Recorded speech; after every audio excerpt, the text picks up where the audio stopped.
Owner sekaligus Dirut Bank Perkreditan Rakyat BPR Kanti Made Arya Amitabha terpukul. Pagi itu Minggu 1 Maret 2026, putrinya, mahasiswa Sekolah Pasca Sarjana Undiknas, membisikkan kabar mengagetkan. Prof. GSD meninggal dunia. Inilah catatan jurnalistik kanal YouTube Denpasar TV hari ini, Senin 2 Maret 2026.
Catatan obituaris untuk mengenang ketokohan yang mengesankan dari seorang Profesor Gede Sri Dharma alias GSD semasa hidup di batin sahabatnya.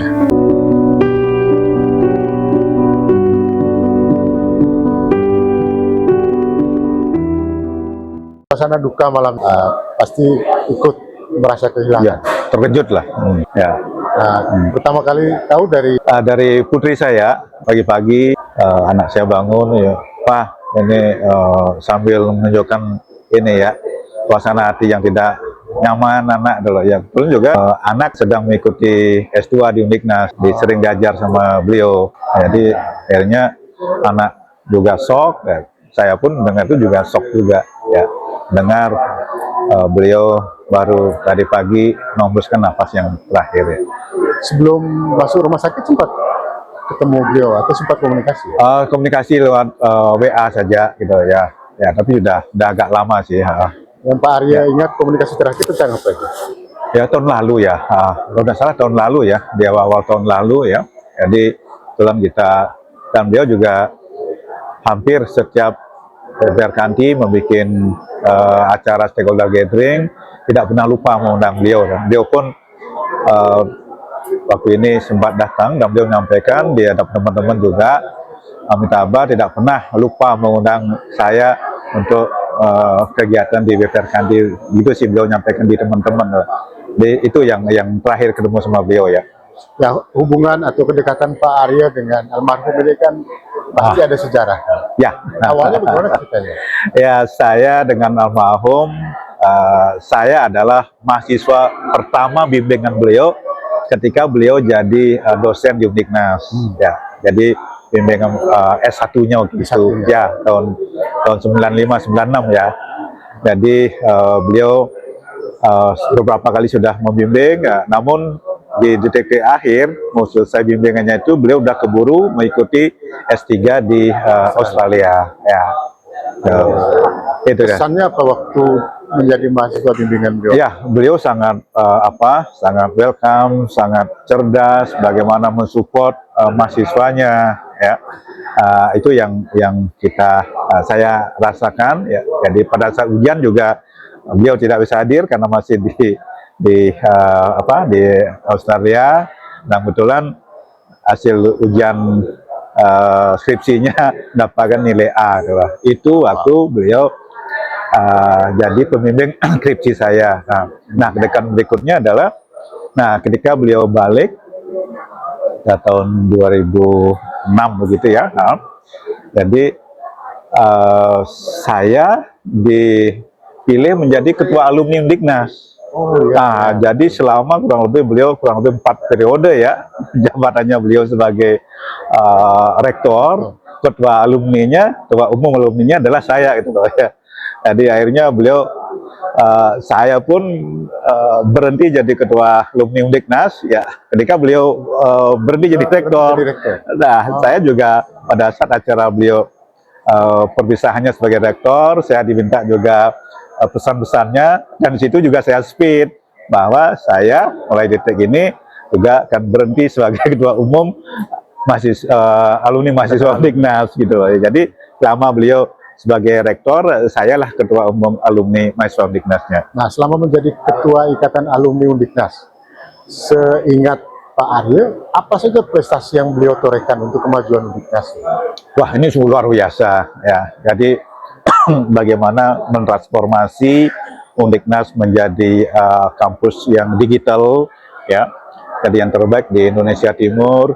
Dan kita menyadari bahwa tidak bisa tidak bahwa termasuk kampus juga teknologi itu merupakan suatu hal yang mutlak harus dilakukan. Nah, jadi walaupun Undiknas adalah basisnya adalah ekonomi, namun tidak lepas bagaimana beliau membawa kampus Undiknas ini menjadi kampus yang digital.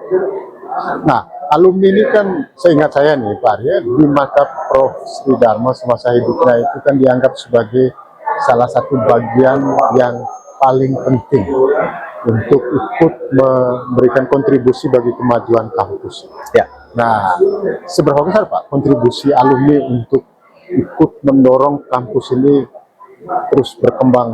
Ya, nah memang apa disampaikan almarhum bahwa bagian alumni itulah bagian penting dari perkembangan kampus itu ya, karena memang tidak bisa dilepaskan bahwa di zaman sebelumnya, kebetulan saya juga aktivis di zaman almarhum Prof. Gordel ya, jadi beliau juga menyampaikan kepada saya waktu itu, Amitabha, Undiknas ini adalah kampus keluarga ya, dari orang tuanya, dari anaknya, dari saudaranya. Nah, dari situlah ya.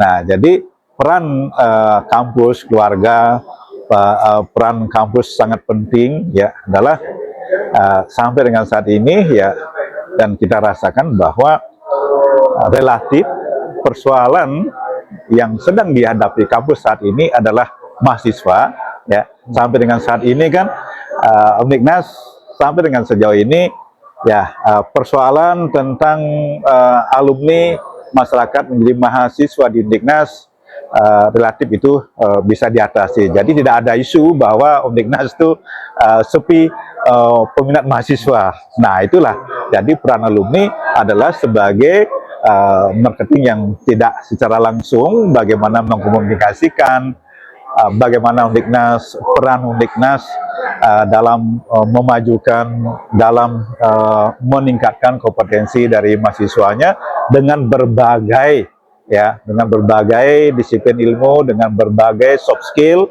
yang tentu menjadi bekal bagi mahasiswa untuk menghadapi dunia kerja senyatanya.